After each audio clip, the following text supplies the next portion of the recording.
Alam niyo po, may mga anak, kapag ka tinutuwid ng magulang, ang tingin sa magulang, kalaban. Totoo po ba yan?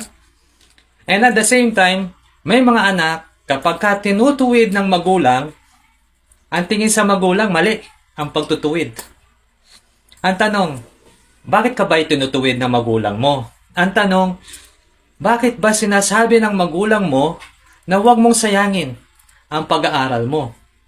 Ang tanong, bakit na sinasabi ng magulang mo na huwag ka muna mag-asawa? Ang tanong, bakit sinasabi ng magulang mo na mag-mature ka muna? Bakit ba sinasabi ng magulang mo na iwanan mo ang immaturity mo?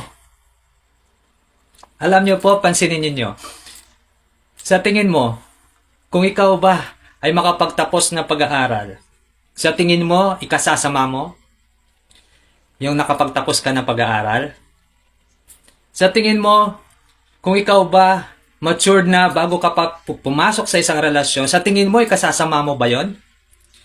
At sa tingin mo, kung iwanan mo ba yung mga masasamang bisyo na sinasabi ng magulang mo na iwanan mo, sa tingin mo, ikasasama mo ba yon?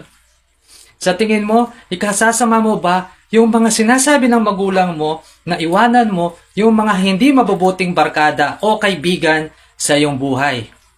Tandaan nyo sa mga anak, bakit kailangan ngayon pa lang pakarespetuhin mo na ang nanay mo?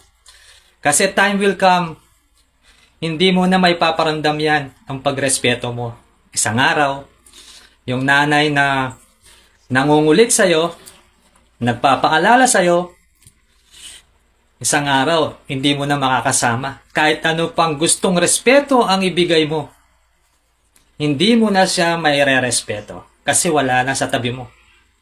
Kaya nga sobrang importante na ngayon pa lang, pangalingapin mo na ang nanay mo kasi isang araw, ang nanay na gusto mong lingapin, hindi mo na may paparamdam sa kanya ang paglingap dahil kasi pwedeng aalis na siya o bawiin na ng Panginoon. At ano bang paglingap na gusto mong iparamdam sa kanya? Sa panahong wala na siya. Wala nang kwenta yun. Hindi na yun mararamdaman. Sa panahong kasama mo pa yung nanay mo ngayon, naregalo sa iyo ng Panginoon, pakamahalin mo na, pakarespetuhin mo na, pakalingapin mo na. Dahil hindi lahat nabiyayaan ng makasama pa ng matagal ang kanilang ina. Kung nagustuhan mo ang video na to, comment, like, and share mo na rin para mas maraming matuto. God bless you more.